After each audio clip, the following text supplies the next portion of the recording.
Hey guys, this is the bloody adorable Jinx, and you are listening to Wrestling Cheers. Making your way in the world today takes everything you got. Taking a break from all your worries sure would help a lot. Wouldn't you like to get away? Sometimes you want to go where everybody knows your name, and they're always glad you came. You want to go where you can see that troubles are all the same. You want to go where everybody knows your name. You want to go where you can see that troubles are all the same. You want to go where everybody knows your name. And welcome back to Wrestling Cheers, where everybody knows your name, especially when you're bloody adorable. This is Wrestling Cheers. We'd like to talk about things going on in the Northeast Ohio independent wrestling scene. We preview shows, we review shows, and sometimes we even have interviews along the way. This is an interview episode with the bloody adorable Jinx. I am your host. I am Justin Summers, also known as Heavy Set, but real life name, Justin Summers. And Wrestling Cheers is brought to you by Trending Topics Network, Midwest Territory, and Key on Sports. Please rate, review, and subscribe wherever you listen to this fine podcast, whether it be Apple Podcasts, Google Podcasts, Stitcher, TuneIn, YouTube, Spotify, iHeartRadio, or Podbean. WrestlingCheers.podbean.com.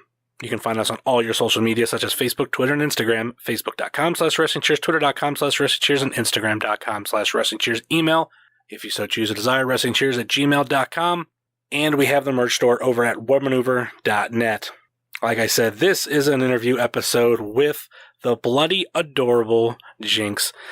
Jinx has been someone that I've wanted to get on the podcast for a little while, and also this interview was recorded, I believe, I want to say in February. Like, a lot of these dates are kind of blending in, or maybe it was March. I don't remember, but the bottom line is, OCW booked Jinx, and I really wanted to have her on the show. We actually had a nice conversation late last year. I believe it was at AIW. She was just, sitting there hanging out with PB Smooth, friend of the show, and we just got in like a conversation about like interviews and everything. And actually, even before all this, I pulled her aside and I got the intro, the little clip you heard at the beginning.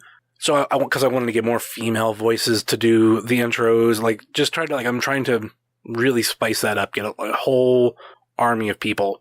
So it's not just some of the same voices going on and on and on. I need to actually pay attention on like how often certain people's get played, because sometimes I think I might overdo some of them. But anyway, so like after like having her do that, we had a really good conversation about podcasts and interviews and how people do them, and like the kind of questions they ask. And it's something that we get towards the end of the interview. I bring it back up one more time, but I'm not going to waste any more of your time. This was a very, very fun interview.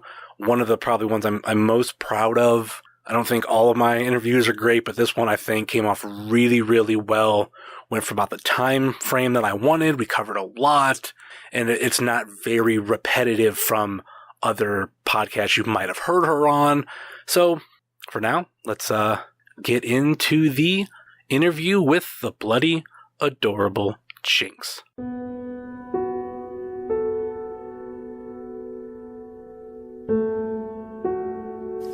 You wake up every morning, get yourself out of bed, and look in the mirror and realize that you don't recognize the person looking back at you.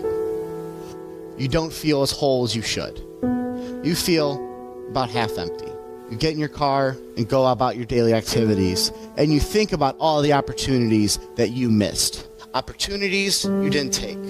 Doors you left closed instead of open.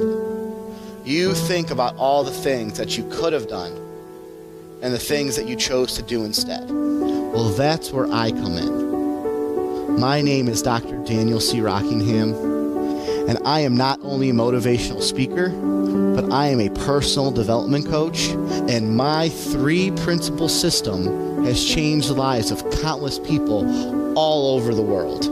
I invite all of you to stay with me today and listen as I help you change your lives and give all of you a new beginning.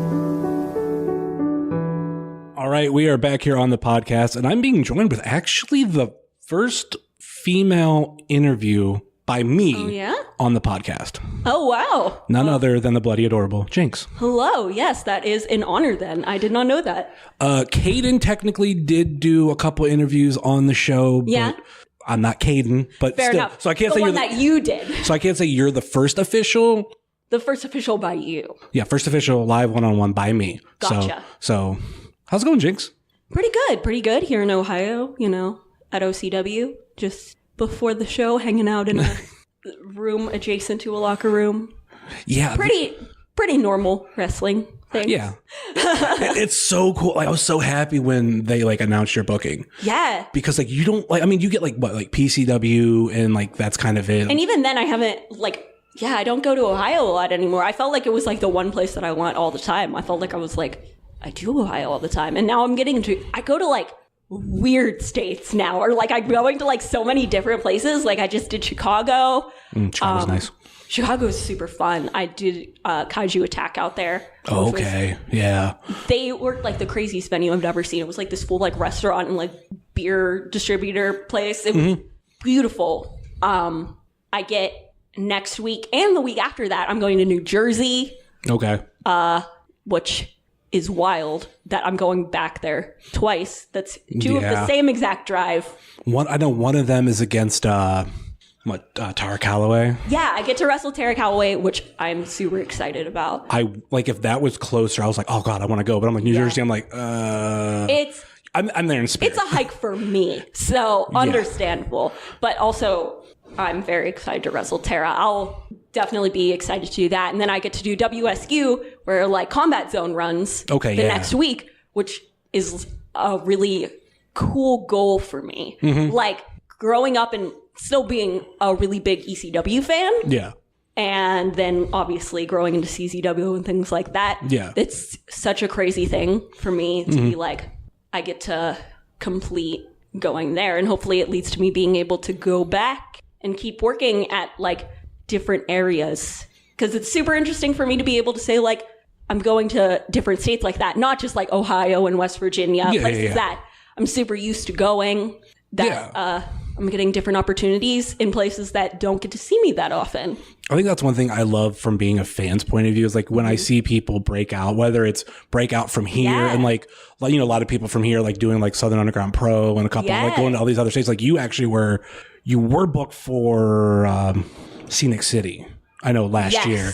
And like, I mean, I'm like, oh my God, like that's fucking awesome. Which was, super crazy to even be able to get the opportunity to go down there. It sucked that I wasn't able to make it, but just the opportunity to break out and have people see me that wouldn't usually see me. Yeah. Like getting to show my face in front of crowds and people that haven't been able to make it to the same places I usually go. Super cool. That's the fun thing about the internet. Like I know people down in Florida that like you, like the people associated with like Fully Gimmick, like they're like, oh yeah, like we love Jinx. And I'm like, that's so awesome because it's so crazy that the power of the internet has gotten me a following in places where I'm like, how do you even know who I am? Yeah. It's so wild to be able to be associated with pro wrestling on a wider aspect than just the Pennsylvania, Ohio area. Yeah. Being able to, for people to be like, oh yeah, I know of her. Even if they're not like, yeah, I know like her, I've seen her matches. I'm like a really big fan of her wrestling. Just the fact that people know who I am and they're maybe kind of like, oh, she's like kind of funny on Twitter sometimes. Like, you're funny. You're funny. I appreciate that. Just like the fact that people know my persona on a more like widespread platform is crazy. But that is definitely the power of Twitter and Instagram and the internet. It's an amazing, I think anyone will say that it's equally amazing and painful to be on a social media platform like that.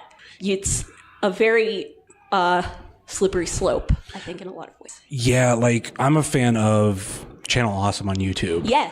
And Tamara. She like she's part of that channel and she has her own channel. Like she recently did like a 2-month hiatus from the internet. I get it. And she talked about how like that really like helped her out with a lot of stuff. You gotta cleanse yourself of it sometimes. And like that's one thing I hate about kind of what I do with like this podcast stuff. Like I have to be on Instagram, I have to be on Twitter, and I can't do that. But what I did is back in November, because last year I watched the movie Won't You Be My Neighbor, and fell in love with Mr. Rogers, fell in love with the kindness and the niceness. I looked at like social media, I'm like, absolutely, people just are like, I hate this is dumb. I'm like, so easy to just complain. Yeah, and I'm like, I just took all November, like everything I post, I tried to post like positive. For sure. Like maybe I'd have conversations, and some people are like, well, that's being negative. I'm like, no, I'm just like, I'm not telling you I hate something. I'm just like, we're having a discussion about something. You can have, I think people are so easy, especially like on the internet, because you're not face to face. Yeah. It's so easy to spit venom at something or take something as being argumentative. Yeah. Where it's like, no, we can just be adults and discuss why, like, hey, this is something that I don't like as much. It's just not my cup of tea, which I think is a big thing in wrestling. Oh, where God, yes. people, if they don't like it, it's not right. Yeah. Which is, I feel like people don't realize, like, not everyone's going to like Van Gogh's paintings, but that doesn't mean he wasn't a good artist. Yeah. Like, I can understand disliking death matches, disliking comedy wrestling, disliking this or that wrestler for something they did. Yeah. But it doesn't mean that they immediately are the worst thing that's ever happened. They're ruining the business. Oh, God, all of this. It's like, no, that's what makes wrestling so cool. And that's one of the reasons that I love wrestling so much, is it's just like, there's something for everyone in it. It's not just fighting in a ring in costume. Yeah. There's like so many stories to tell. Yeah. Like, just because you don't like intergender wrestling, you don't like females in wrestling, blah, blah, blah, that doesn't mean it's like an inaccurate thing. No. That doesn't mean it like can't be done well. It's just like, might not be your cup of tea.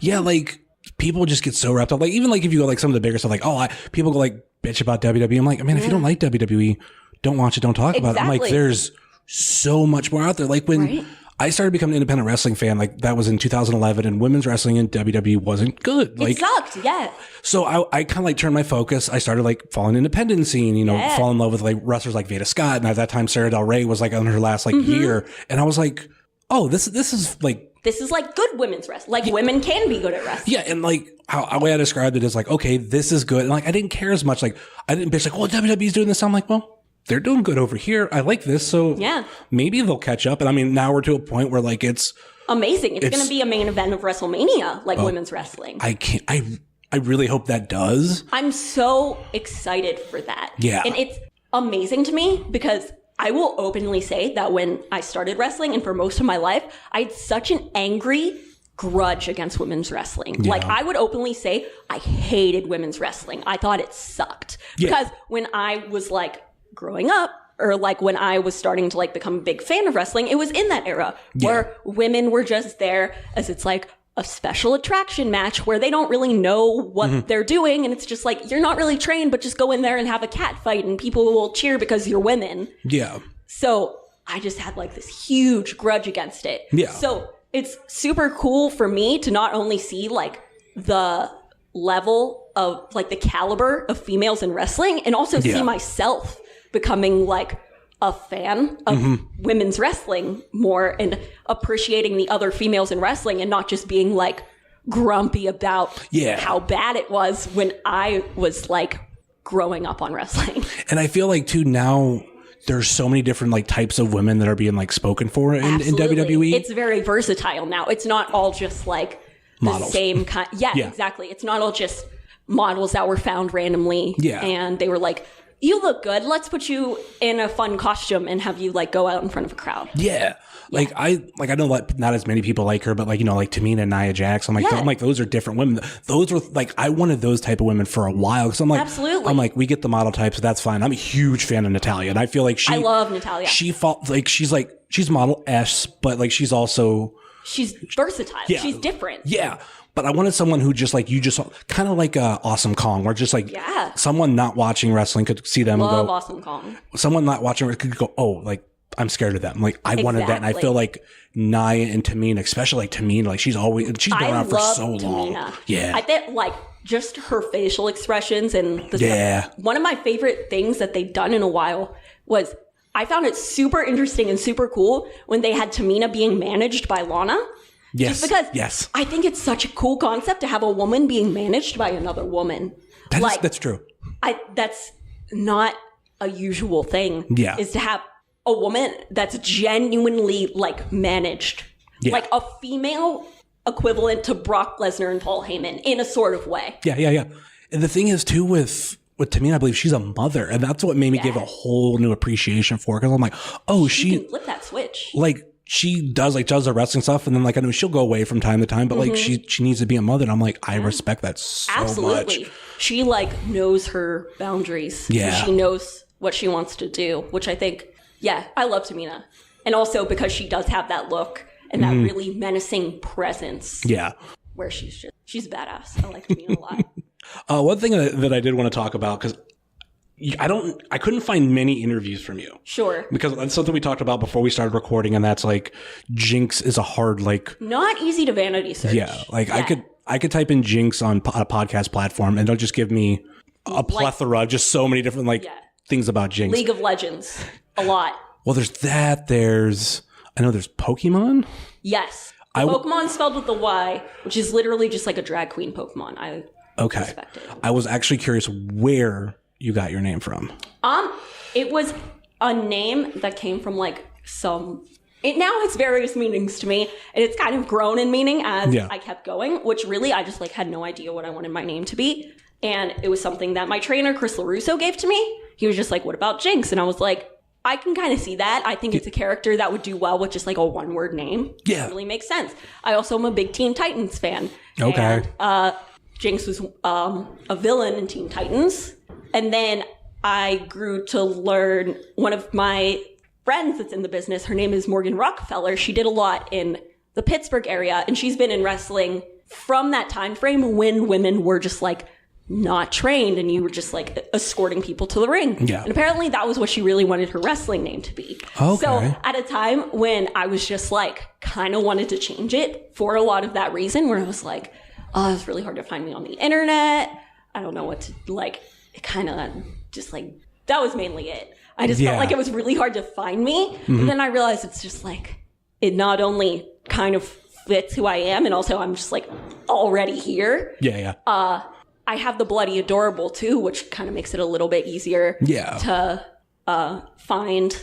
And it also has a sort of deeper rooted meaning to me. So I dig it. There are some days where I like the name more than others. Yeah. And wish I had something more to it, in times where it's really hard to vanity search me. But yeah.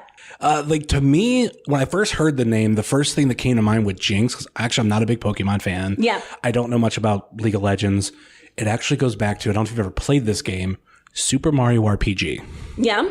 There's a character that's, I think he's definitely a villain. It's someone it's one of the bosses of one of the stages of it was named Jinx. Yeah. It's a fun villain name, I feel like. Which it kind of is, yeah. Jinx is a fun villain name, which I appreciate. Yeah, that really, really helps you out. Yeah. It's a easy name, but also I feel like it fits. I feel like it's a good character to just have one word name. Yeah. And I think too with that just power of the internet, now there are wrestling fans that hear that name and they think of you. Yeah. So that works. Yeah, I feel like it's just what I'm associated with now. And like I said, some days I wish there was more to it just because of the day and age we were in. Mm-hmm. But hey, Edge went with it his whole career. So, I mean, there's a lot of good one-word names, whether in music or wrestling. Absolutely. I keep thinking, Cher, Madonna. Yeah. There's definitely no more in wrestling, but yeah, it works. Absolutely. I can't imagine trying to be Christian and trying to vanity search yourself. Oh my God, that would be awful. You're getting a whole bunch of different things. It could be way worse. Sting. Yeah. I hate Sting. Which one is he talking about? I know. Watch Sting. Anyway, I know you're a big fan too of horror. Absolutely. I'm not huge into it, but there's a few things that I did want to talk about. Absolutely. This is what sucks. I listened to some of the Pittsburgh and the intergender things you did. Yeah. And for some reason, I wrote this down, and now I look back, I'm like, why did I say that? I have a note of just Dexter. How do you feel? Were you a fan of the show? I do enjoy Dexter. I feel like I might have talked about Dexter in some way, shape, or form. I don't know. But fun show. I love it. Yeah, absolutely. Dexter's awesome. But I am definitely a huge true crime fan.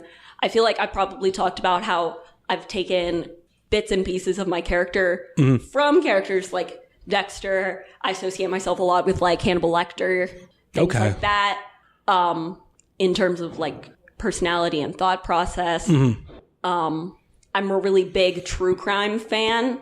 That's like the huge thing right now. I'm a really big true crime fan because I actually come from like a psychology and therapy background. Okay. I've never officially gone to college, but I used to like help a lot in like group therapies and stuff like that. Okay. And I'm a really big fan of psychology and criminal psychology. So, which I think really helped me coming into pro wrestling because that's one of the like probably good like hand in hand. I know why people tick. Which not only is fun in character building and being able to help with story, it helps when you're dealing with people that aren't always fun to deal with. Yeah. Because, you're like, okay, there's a reason for this. You're not just like, wow, what an ass. Yeah. So, yeah, I feel like even more than horror, I am a big like true crime fan and a big like criminal psychology fan, which is something that I take a lot into account in character building. Okay. So, yeah. How did you feel about the ending of Dexter? Because I feel like when it comes to that show, that's the most controversial thing about it. Absolutely. I think Dexter's one of the shows that I kind of fell off of it the longer that the series went on. I felt the same way about House. Like, because I used to be a huge House fan. Yeah. And it's like the longer the series went on, you were just like, all right, you can only do so much. Like, you can only kill people so much. Yeah. Like, I felt like with Dexter, like obviously everybody says the same thing. It peaked with the Trinity Killer. Exactly. Because that season was so good. I don't think necessarily it means the rest were crap. It's just that one was so It was so good that the rest of it was like, oh, okay. And I even knew that Rita was going to die. Spoilers if you don't already know. It's been out for a long time. But yeah, it's been long enough. Whatever. I accidentally got spoiled reading something and it basically says after, it was just saying like Trinity killed Rita. And I'm like, fuck. So I didn't know when it would happen. So when I get to that last episode, I'm like, all right, she's going to die. She's going to die. And like when he kills him. And it still got you. Well, I was just like, oh, maybe what's going on? And then he like walks in. I'm going to go, I forgot. That was, it gets you so much. Like in those seasons, you get so emotionally invested. Yeah. That the rest of it, I feel like you're just kind of like, I don't know what else can we do? Like that, I felt like that season was good. Then after that, the like Christian killer, like that, the dude that did like all the, maybe he's like Apocalypse Killer. It's been a while since I've rewatched it. It was very Zodiac related. I think they wanted to do something that was very similar to the Zodiac Killer. Yeah. Which I did. I like that. I liked Dexter and I really like Criminal Minds because they are two shows that like very much base themselves off of real serial killers, which makes sense. Like there's things that actually happen. We might as well use them. So yeah, like I'm pretty sure, it was like the Apocalypse something. They definitely did something very Zodiac related. Yeah. And like, I love that season. It's been forever since I've watched it too. I think it was like a couple years ago I rewatched it. My girlfriend wanted to watch it. And I'm like, I'll watch it. Like, I have to watch from beginning to end. The only season I don't like is 3. Yeah. And that's the one with like Mexican lawyer. Yeah, where you're just like, okay, cool. Yeah, I'm like, literally, there's nothing like huge that comes out of that season. Exactly. It's very anticlimactic. Yeah. So you're just kind of like, whatever. And especially like 1 was really good. I still like 2 because that's when they go after Dexter. I loved season 2. I loved those first seasons. And like you said, the seasons after, like towards the end, they weren't bad per se, but it was, again, it just kind of was like anticlimactic after they got you so good for a while. And again, it's also like, I feel like we can only kill people so many times, man. Yeah. I feel like I just get, like, I know your gimmick. I mean, tell that to a serial killer, but. Yeah, right? It's like, I know your gimmick now. I get it. It's like, I felt the same way with House, where it's like, we can only save sick people from, like, real wild diseases so many times. But it's like the ending people, which I'll just say what my reaction was. It was great up until the last minute. Yeah. Where they, like, oh, no, he's alive. And I'm like, it was one of those things where it was, like, super cool, and then it just like kind of ruined it it ruined the entire thing because the ending was just like, oh, okay. Yeah. Like I know so many people were just like, well, I hate it. I'm like, well, like if they would have just cut, like, okay, he goes in the boat, he dies, boom. Yeah, I'd have been really like good until they like just tried to make it open-ended. Yeah, like, oh, he could come back. And I'm like, no, please don't. Yeah, they tried to make it an open-ended thing, which I'm like, dude, you've been running this series, which people could say for too long now anyways. Yeah. You might as well just like let it happen. Another horror thing that I know that I love, and I think I was told you like this. What are your thoughts on the Saw franchise? I love Saw. Me too. I love Saw. I don't particularly know why I love Saw so much, but like, I love Saw. It's one of those things where I'm watching it and I'm like, this is too much, but also I'm obsessed with it. I feel the same way about the Hostel movie. I love Hostel. I love Hostel. I actually once really wanted to get like the Hostel, like the Bloodhound tattoo. Okay. And then for some reason I became increasingly paranoid that like it was a real thing and that I was going to get like inducted into the elite hunting society. And I was like, I can't do this now. But I feel like I will probably go back and get like an elite hunting club, like the Bloodhound tattoo, because I really love Hostel. I love me some good, like, weird horror movies. Yeah. But yeah, Saw's awesome. I've always loved Saw. I think those were the first horror movies that I was genuinely like, yes. Like, I've never got into like horror, like when it comes to like a lot of the slash and everything. Like, I'll watch them, that I'm not like obsessed. But what got me with Saw is the second one. The one where they're in like the house? Yeah. It's because that's what I've explained to people. One like sets up kind of the premise, but you can't repeat that movie. Also because that movie was so low budget. They never expected it to like take off the way that it did. So the movie was so low budget. Yeah. And then I think that movie just did so well that they were able to like keep growing it. Yeah. And yeah, I love the second movie. But what I'm talking about is like that the whole thing of like Jigsaw being in the room. Yes. And like, who's the killer? Which was wild. Yeah. So then they had to really set the tone with the second movie. And the moment that I fell in love with it was when the timer goes off and that safe opens. And it's just like, if you would sit here and talk to me until this timer runs out, like you'll find your son in a safe and secure state. And I'm like, oh my God, these movies are riddles. I love it. I love that they all intertwine themselves. Yes. They all intertwine themselves. But I feel like it's in a way that if you were to go and watch them separately, you wouldn't be completely lost. But the intertwining them, because like 3 and 4 are literally like the same time. Like the timeline is like 1, 2, 3, and 4. Frames. Yeah. They're a lot smarter than people think they are. Like those movies are a lot. I mean, people could obviously argue with it, but I think they are absolutely. But I think those movies are a lot more well put together than people think they are, rather than just like. It's people getting killed in weird ways, like because they do put together like weird stories, and they overlap timelines. Yeah. You kind of have to figure it out. When the 4th one came out is when I got caught up with the series. I watched 1, 2, then 3. Mm-hmm. So that obviously knowing I was going to go see 4, and everybody I know was just like, why are they going to do 4? He's already dead. And this is he? But this is where they started like they'll do something in a movie that they won't explain until the next one. Yeah. Like while Jigsaw's talking, he's like pouring wax on something. And they don't explain it in the movie. Little things that keep going. Yeah. And like I noticed that before 4, and I'm like, what the fuck is he doing? What is he pouring wax on? And they never explain it. Yeah, and then at the beginning of 4, like he takes the piece of wax up, which is a tape, and eats it. And I'm like, yes, the little things. I totally forgot about that. That was awesome. The movies that did that too was the first 2 Insidious movies. I have those. We haven't watched those because I recently watch The Nun. And I end up having it like now my girlfriend wants me to watch all of them. The first 2 Insidious movies, I think you'll love because of that. Because they end up like going back to each other on things that you didn't even think were like a thing. Yeah. It's awesome. And it's done by the people that do Saw. So that makes sense. Yeah.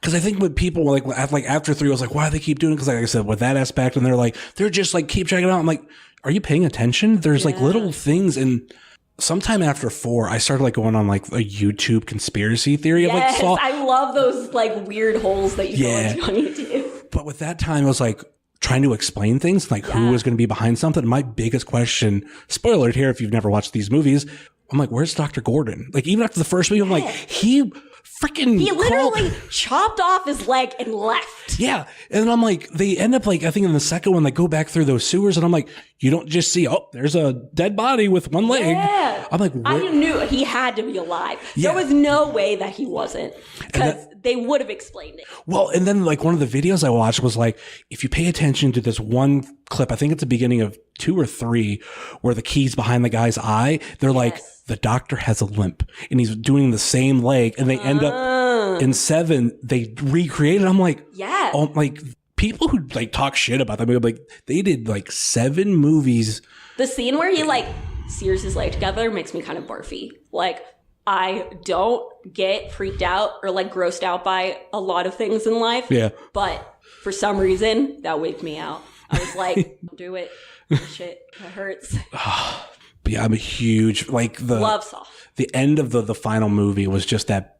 As much as as shitty as people would say that movie was, I'm just like, that's the greatest movie because so good. The ending just fulfilled me. I'm just like, and then when they did Jigsaw, I was like, please don't fuck up my movie. And it was still good. But because they end up doing okay, what you're seeing is partially after, but partially anything with Jigsaw was before, and I'm like. Okay, because I was literally sitting through this movie. I'm like, if you tell me he's fucking alive this whole time, I'm gonna be so mad, right? Don't ruin this timeline for me. That's just you're ruining the canon. But then honestly, but they explain. I'm like, okay, I got appreciation for that. Because I can get that because they do have wonky timelines sometimes that it takes you a while to realize where we are in the story. So it's are they? Is he really alive? And then you're like, no, we're just in a weird time frame. Yeah, 3 and 4. Yeah. Another thing that I want to get into, because I feel like you don't talk much about this, or maybe you do and I just haven't caught all of it. Sure. Ghost hunting. Oh, yeah. I don't. Explain this, because I have so many questions. Where did it start for you? All that kind of stuff. Really, it's not a thing that I really do. I'm not a master ghost hunter or anything like that. Yeah. It just started with me and Ray Lynn wanted to go to spooky places during Halloween time. And, I've always enjoyed learning about the paranormal and learning about things like that. And we went to the West Virginia State Penitentiary, which was the first time I'd ever been to somewhere that was like that, an abandoned haunted place. And we ended up being the only 2 people on this tour, and we were led by a dude that actually was a prison guard there for a really, really long time. Wow. So it was just him taking us through the penitentiary, telling us all these crazy stories and stuff like that. So I feel more than ghost hunting, I really enjoyed learning about the crazy fucked up history of stuff like that. Yeah. Learning about I can completely understand how someone's really dark energy could be trapped in a place like a penitentiary or a psych ward or something like that. So yeah, I don't know. I enjoy that. Did you grow up a fan of the Ghostbusters? Not really. I really? grew up, a fan of watching weird shit on the Travel Channel. Which now that's everything is ghost hunting, ghost stories, which I grew up with Unsolved Mysteries. Yeah, exactly. And for sure. Those the ghost stories were literally my favorite. The best. Yeah, I love stuff like that. It used to scare the shit out of me, but also I loved it. Yeah. So that was where the love for it began, and then being able to find opportunities to go and put myself in those weird situations. Because we also went to psych ward. We went to a psychiatric place. I don't which one it was in. It's gonna bother me. I don't know where it was. It was in Eastern State, which is blah. But we did a hunt through there, or got to just walk around there a little bit. Also super duper interesting. But mainly just going to weird haunted abandoned places became our thing for a while. And now she's in Japan and sending me places pictures of weird graveyards that she finds in Japan. Really? Which is awesome. I've never thought about their graveyards. Yeah, she's they are really old.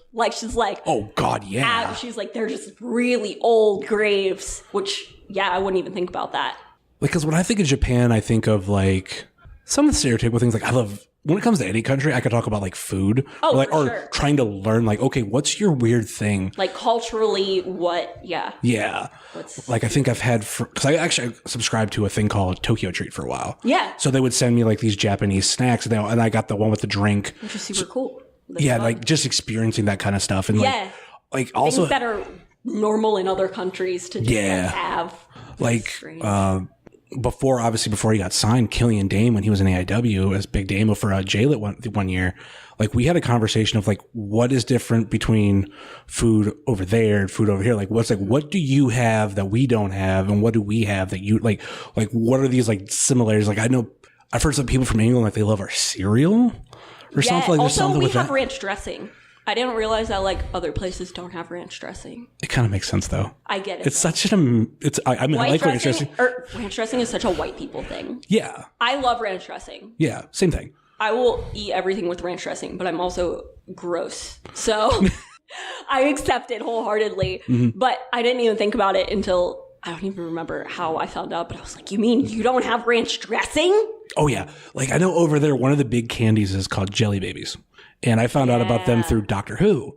And I remember, like, having conversations with people. Yeah, I do remember that, yeah. I've had, like, conversations with people from England. I'm like, yeah, we don't have those. What? Why? Yeah, it, like, wigs people out. And I'm like, oh, because one of the ingredients is, like, illegal over here. What? What do you mean, like, our candy is illegal? Like, what? And I'm like, yeah, I've had some, because for a while you can get it off Amazon. I'm like, well, yeah, I'll get it off Amazon. Yeah, you can get like anything on Amazon, for real. Oh, yeah. I was told to bring this up with you. Oh, God. And it kind of a little bit of a transition from ghost hunting to haunted house. Oh, man. PB Smooth. Yes. Brought up the haunted house that you went for his birthday in Pittsburgh. That was so fun. Where was it? It was Scare House, which is in Pittsburgh. Okay. They work a lot with actually like the company that did those, like the Sorgatron Media that does like it did our intergender wrestling like roundtable and stuff like that.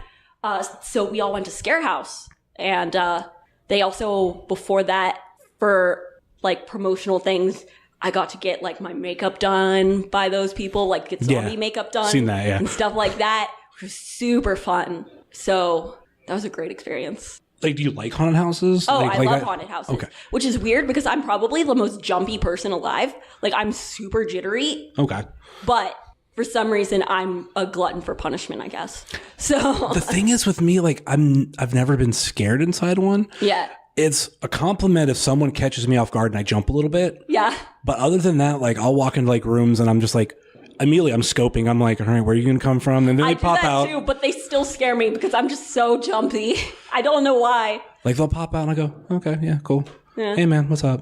But I got to go through that haunted house like multiple times. Like, I think I want to say I went through once, maybe before I went with everyone for PB's birthday. I know before PB and I got to like go through before it was open, and they just like showed us the rooms and like what was going on. So it was actually really interesting to get to go and like see where everything like went on, and then be like, oh, that's what they were talking about. Like, still scared the shit out of me, absolutely. But it was really it was definitely a different light to see like the production behind it. Yeah, and then go through it, and then we got to go through it again when we got our zombie makeup done. Okay. Which they were like, yeah, if we're sitting here and just like getting your face painted for promotional things, yeah, we'll just let you go through the haunted house.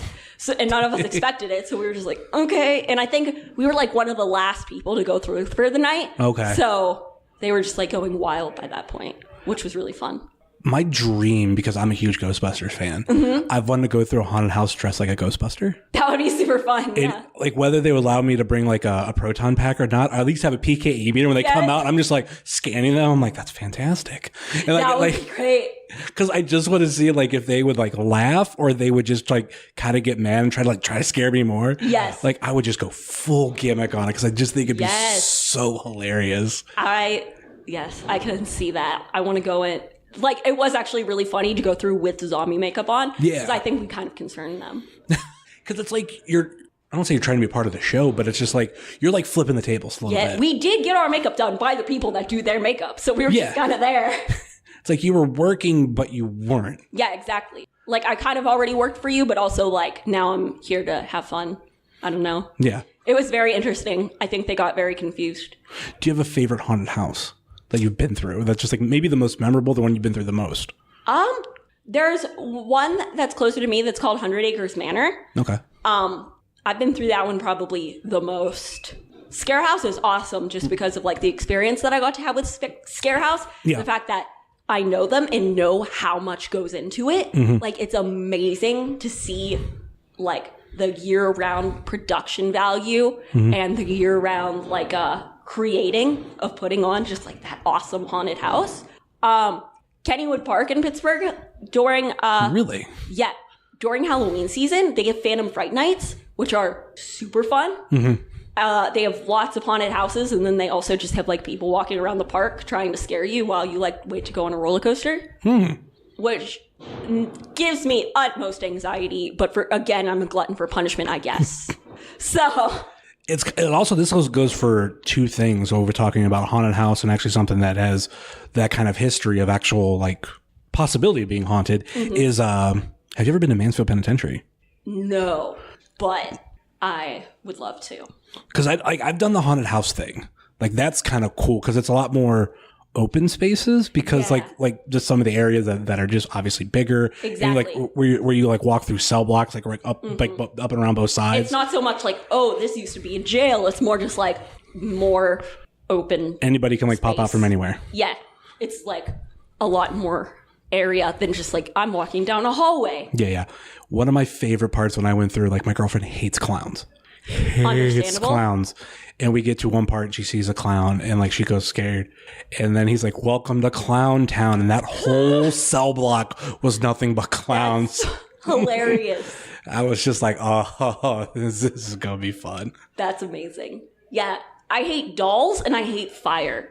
But I also respect dolls because they do scare me. So, I can respect the fact that they actually terrify me. So I do like seek out doll related things because I enjoy that they do make me freaked out. Okay. Fire can just fuck off. I don't want anything to do with it. Yeah, fire could be scary. I don't feel like burning right now. Don't feel like having blisters. Also the concept of drowning. Not here for it. Yeah. Ocean in general. Don't want it. Yeah, I've only done that once and I'm like, yeah, not big old salty water. I'm like, I'm good. Yeah, great. Can't even go underwater without feeling pained. Like my eyes burn now, thanks. All right, we'll start to wrap the show up. And what we do at the end of these shows for interviews is we have our fave 5 questions. Oh, man. Okay. Which in honor of Booker T, there's 6. Hey, this is Booker T, 5-time champ, and this is the fave 5 questions. Now, can you dig it? So these are random. All right. I have a list that just I pick from them. Perfect. We'll start with one. This one probably works for you. Okay. Addams Family or Munsters? Addams Family, but I do appreciate Lily Munster. Okay. This is one thing I've said about this. But also, I love Addams Family just like because they're actually like such a wholesome family. Yeah. They're like such a great family. And the crazy thing is, both shows were on like roughly the same time. Yeah. Like started like within weeks of each other, ended within weeks of each other. Like a creepily same timeline. Yeah. Which is impressive that they were both as successful as they were. You'd think that one would outshadow the other. Yeah. But I feel like there's no right or wrong answer because it's just like, well, maybe I prefer Universal monsters, exactly. So I go Munsters, or just like, well, I like the originality of the Addams Family, or I love the romance between Morticia and why am I blanking on his name? Gomez, thank you. But it took me a second too. I'm on the spot. I can't do it. Or even like I know as a kid, like as much as I love the Munsters, like Thing and Cousin It, like those two individuals, it's just like Thing was awesome because it was just a hand. About both of them. Yeah. So there's no right or wrong answer. Yeah. Understandable. Question number 2. You're traveled. You've been many places. Pretty well seasoned traveled a little bit. Sheets or Wawa? Sheets. Hands down? Yes. Wawa might have better coffee. Okay. But as per food, Sheets. Yes. I actually didn't realize that this wasn't just a Pittsburgh thing until I started coming to Cleveland fairly often, but Get-Go has Purdue too. Get-Go has really good food. Understatement. Sheets is probably that's my go-to, but Get-Go is a pretty solid side bitch. Get-Go is a good side hoe. For me, it's Get-Go's number 1, but people just go, well, what side do you want, Sheets or Wawa? I say Get-Go, and they're like, But I know there's a bunch of other third options around the country. I genuinely thought Get-Go was just because I thought Giant Eagle was just a Pittsburgh thing. I didn't know that Get-Go. We've leaked it. That's been leaked for years. Giant Eagle, yeah. I didn't know that Get-Go was out of the general Pittsburgh area, so it blew my mind when I was like, "There's Get-Go's here. Yeah, I can get their popcorn chicken." I didn't realize until last year when we started talking about it a lot more. The fanfare for that was more than just me. I mentioned it, and it was like, "Wait, you like the Pilgrim? Wait, you like the Pilgrim?" I'm like, it is a cult favorite. I think we've talked about this with some other fans. Is they should have kind of like how there's Christmas in July, have like Thanksgiving in June.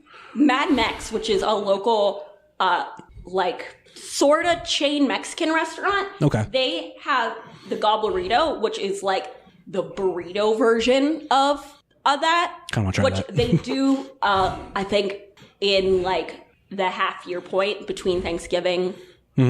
They, for like a day, have the Goblerito. Yeah, I need to try that. It's good. It's good. I like that you can also just get it in like bowl form. So okay. You can just like eat it all in a bowl. Yeah, I need to try it's that. It's amazing. Question number 3. When you're sleeping, do you have your door open or closed? Closed. I can't have my door open. I can't have my closet door open. Nothing can be open. Okay. I'm convinced that something's just watching. I've talked about this where for me, I've always been closed, but then I know people that are like, well, I've always had it open. And I'm like, yeah. What? You said, how? My dad is like that and it makes me uncomfortable. Like, how do you not just think that someone's just like chilling there looking at you?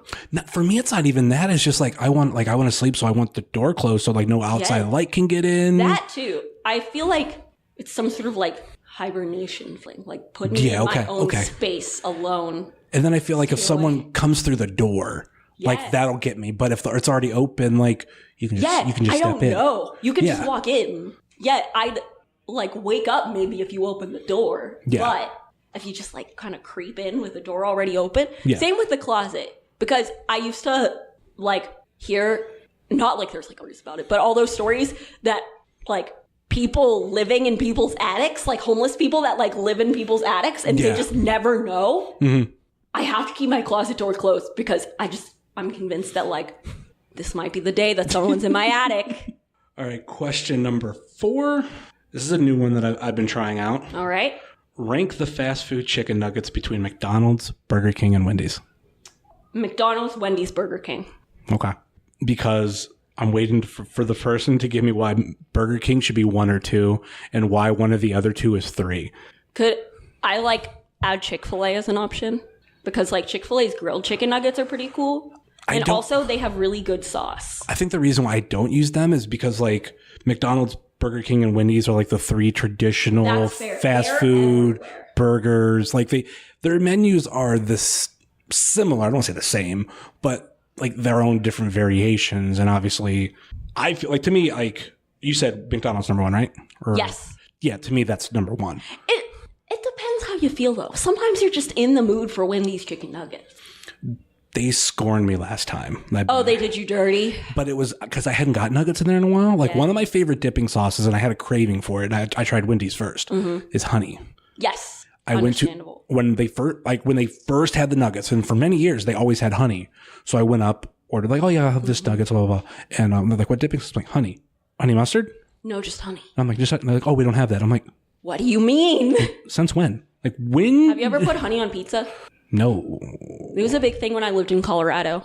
Never heard of it until I tried it. And I was like, I don't dislike this. I'm going to have to try that. It's better on leftover pizza. Okay. The thing that I used to do when I was in school, always with pizza day, was applesauce. And I would take the pizza and dip it in applesauce. Really good. Interesting. Yes. I have not done it since then because it was more just like, oh, like I'll order the pizza, I order the applesauce. It's a pained college kid thing. And then you're like, I can't do this outside. But interesting. And then like we would get like sometimes with Papa John's pizza, we get the garlic sauce. I get one. I put the garlic sauce in the applesauce, stir it up and dip it in. Oh. Sounds terrifying, but I'll trust your word and maybe try it because I also enjoy garlic sauce a lot. We'll go with question number 5. Best physical portrayal of the Joker. Oh, loud. Definitely. Probably Heath Ledger. Okay, I agree. I'm just big fan of that. Big fan. I always constantly put over how much I love Danny DeVito as the Penguin. So whenever I think of the Batman movies, I'm just like, Danny DeVito. What a man. Love Danny DeVito as the Penguin. I haven't rewatched that in a while. I know I need to. My girlfriend's a huge fan of Tim Burton, but has never seen those Batman movies. They're like, I love them. Yeah. I love them so much. Mm-hmm. Danny DeVito as the Penguin is like my favorite thing. I need to revisit that. But I know like On the giant rubber duck, best. Oh yeah. The best. I think of all like the toys and everything at that time too. Yeah. And like that's when I like fell in love with Batman. Yeah. There was Batman Returns, and then like I think that's roughly the time the animated series kicked off. Mm-hmm. So it was just so many memories of that. So good. But yeah, I agree. Heath Ledger is just amazing. Unbeatable. When I watch him in those movies or that movie, there's times I don't look at him like, oh, that's Heath Ledger. I go, oh, that's the Joker. Yeah. There's only a couple of times where like the lights on him just right and the makeup's kind of wearing off. We're like, okay, I can see Heath Ledger, but the rest of that is just the Joker. That's the Joker. And that's a compliment. Absolutely. Oh, for sure. Incredible. All right, question number 6, which I tailor around my guest. And for you, sometimes I don't know what I'm going to ask, but something will trigger me in the middle and I'll go, that's it. Okay. For you, if you had your option to do ghost hunting at any place in the United States or let's do the world, what would it be? And why, obviously? I don't have a like specific, but one, I don't know if I'd want to like ghost hunt there. I honestly feel like it would be kind of lackluster. I want to do the Lizzie Borden house. I just kind of want to go. Okay. I'd love to do an abandoned amusement park just because I think that would be crazy. Because there's a lot of like, I don't know, I think that would be a lot of fun. Do an abandoned amusement park. For me, it would either be the White House.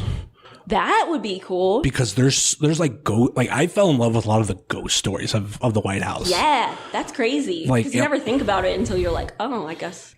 Yeah. There's a lot going on there. Like one ghost story I remember reading when I was a kid that one of the gardens was planted by Dolly Madison. Mm-hmm. And some president years upon years, decades, centuries or a century or so later the wife wanted it moved. And like the ghost of Dolly Madison appeared and told the worker to stop. Yeah. And there's like, I know they're like Abraham Lincoln, because the other side of that is if I didn't do the White House, I would do theater. Ford's Theater? Ford's Theater? Yeah. I blanked on. I'm like, is it Ford's Theater? Sort of guessing. Yeah. But yeah, Ford's Theater, just like that. And like that would be, also super where he like died the across the street. Like an abandoned theater would be super cool to do too. But yeah, I think for me it would be like an abandoned amusement park. Not like I think there would be like crazy amounts of ghosts there, just because I think it would be like interesting. I know like here in this area we have abandoned Jogga Lake. And like Jogga Lake, it was an amusement park. Oh yeah. That's since it's now sold and everything. Did you see the story about those people that went into an abandoned zoo and they found like a shark that was in water? Or it was like when it was open, it was like not a live shark. Like it was already like a taxidermied shark, but it was Australia, I think.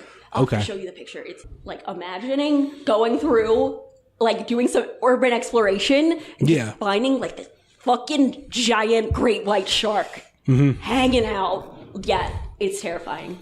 Oh God, yeah, that sounds like Australia though. I know. It was the most Australian thing I've ever heard, but I have to find it. Like the most Australian thing besides a gigantic spider. Yes. Just gigantic, like insects in general. Yeah.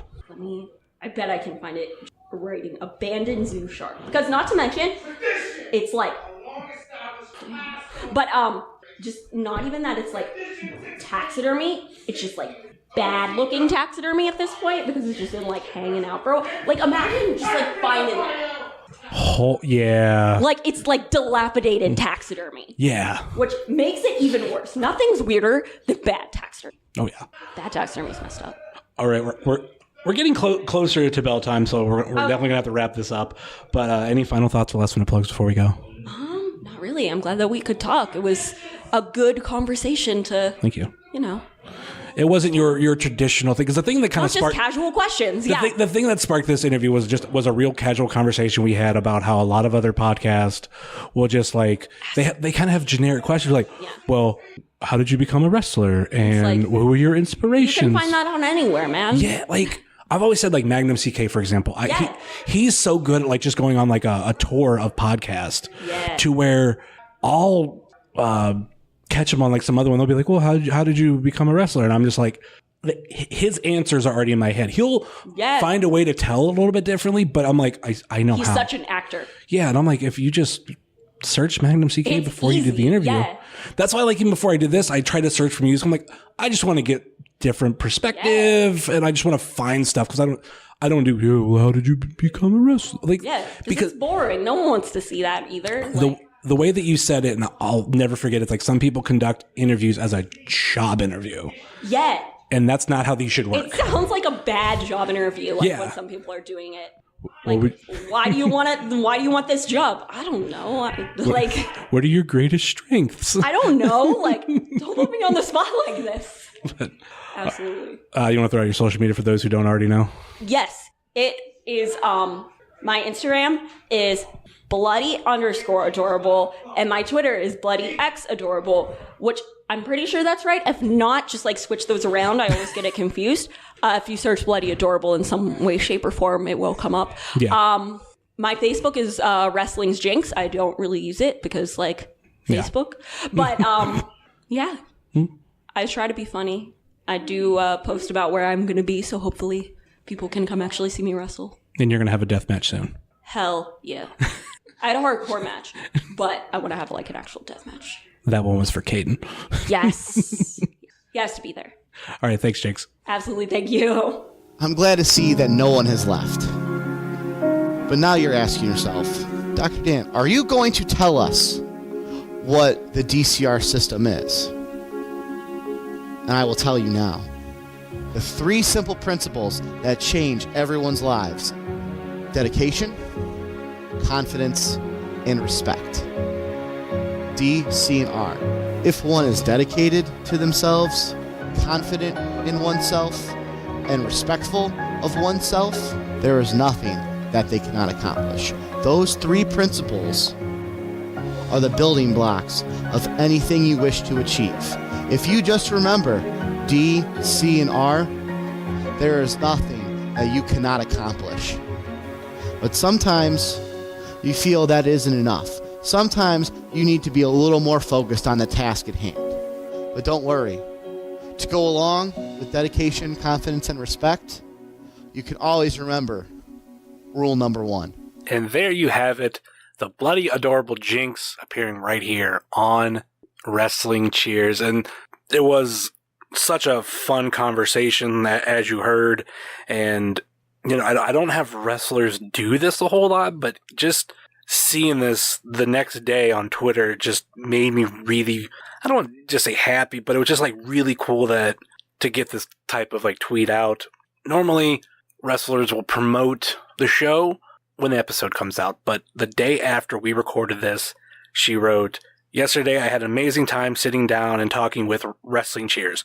Awesome dude, fun convo about how good the Saul franchise actually is and things that maybe in real life scare me." So, I mean, that was a month ago, and there you finally heard the conversation I had with Jinx a month ago. And normally I do try to put out episodes really quick from the time that I record them, but sometimes it's good to have episodes waiting just in case there's some sort of like issue with recording and I can have something that I can get out pretty quick. So yeah, this is actually going to be the first of 2 episodes this week, because obviously you're getting this episode early, and I kind of forgot to mention that. Later this week, I will be releasing a part 2 of a crossover episode with Center Stage. And honestly, as of right now that I'm recording this intro, I do not know if they have released or will be releasing part 1, hopefully right around this time that this is coming out, maybe within a day or so afterwards, but on our normal day, going to be releasing the part 2 crossover with Center Stage. I don't think there's a whole lot of like conversation crossover. There's a little bit, but I don't know. This is just me putting out my episodes and, I don't know, getting stuff done a little bit early in my week. So hopefully that comes out on time. If not, it's going to come off a little weird. But anyway, also, I would like to give a huge thank you to Ohio Championship Wrestling for allowing me to get that interview before last month's show. And of course, I got to promote them for this coming Saturday, April 20th. Will be Tradition 16. Matches will be featuring a brass ring gauntlet match between Matt Taylor, Gino DiCapo, Johnny Patch, Grant Andrews, Dustin Reyes, and Flex Jordan. Now, the winner of this brass ring gauntlet will basically get a Money in the Bank style opportunity to cash in against the champion whenever, wherever. Also, a number one contenders match for the OCW Tag Team Championship. We have former champions Warhorse versus also former champions the Electra Company. The OCW Women's Championship will be on the line. Megan Myers challenging the champion, Katie Arquette. The Ohio Heritage Championship will be in a no DQ match with the champion Tanu versus James Hickley, formerly known as Security Guard James. And then we have the main event, the championship match, the OCW Championship will be put on the line in a cage match. The Show, Robbie Starr versus No Shame Jimmy Shane. That is this Saturday, April 20th. Doors open at 6 p.m. First bell will be at 7 p.m. at Chaparral's Event Center, 2418 South Arlington Street, Akron, Ohio. You can get your tickets at ocwrestling.net. A full bar and concession stand will also be on hand. So, with all that being said and done, let's wrap this show up. You can find myself at Heavyset330 on Facebook, Twitter, and Instagram, much like you can find this show on Facebook, Twitter, and Instagram, facebook.com/WrestlingCheers, twitter.com/WrestlingCheers, and instagram.com/WrestlingCheers. Email, if you so choose to desire, WrestlingCheers@gmail.com. And we have the merch store over at whatamaneuver.net. Please rate, review, and subscribe wherever you're listening to this fine podcast, whether it be Apple Podcasts, Google Podcasts, Stitcher, TuneIn, YouTube, Spotify, iHeartRadio, or Podbean, WrestlingCheers.podbean.com. Check out our friends on the Trending Topics Network, such as All Beer Inside, Eurovision Showcase, Old School at the Movies, and Wrestling with Altitude. Check out our other podcasting friends, such as Pod Van Dam, The Road Home from Wrestling, Kick Out at 2, The IndieCast, Center Stage, So Bros Network, Big Gold Belt Podcast, Spotlight Series, and I Got Your 5 Stars. Check out our other non-podcasting friends such as Thrift Store Jobber, The Savage Dash, Set Tab Photo, Powerslam.tv, use Wrestling Cheers all one word and get your first month free, Ringside Shots Photography, Sickening Pictures, Wrestle Void, Key on Sports, Stay Tough, Midwest Territory, Southern Underground Pro Wrestling, who also has a show coming up this weekend. Obviously not in our market per se, but got to give some love to Southern Underground Pro with their show April 21st at the Basement East, 917 Woodland Street, Nashville, Tennessee. Tickets are just $20. Doors open at 1:30. Bell is at 2. And that is Southern Underground Pro Wrestling presents Hold Your Ground. You will see Jaden Newman versus Craig Mitchell, Joshua Bishop versus Manders, Matt Justice versus Cabana Man Dan. Matt Justice making his Southern Underground Pro debut.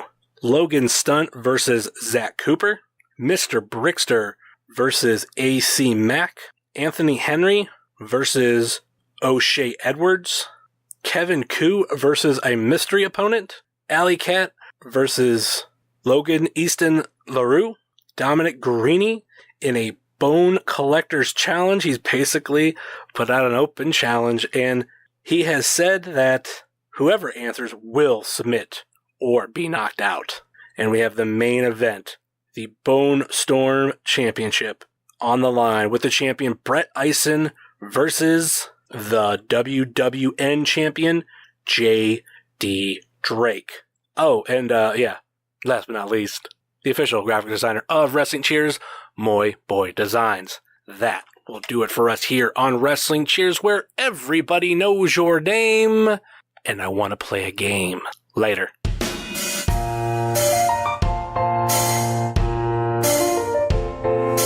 Making your way in the world today takes everything you got. Taking a break from all your worries sure would help a lot. Would you like to get away? Sometimes you wanna go where everyone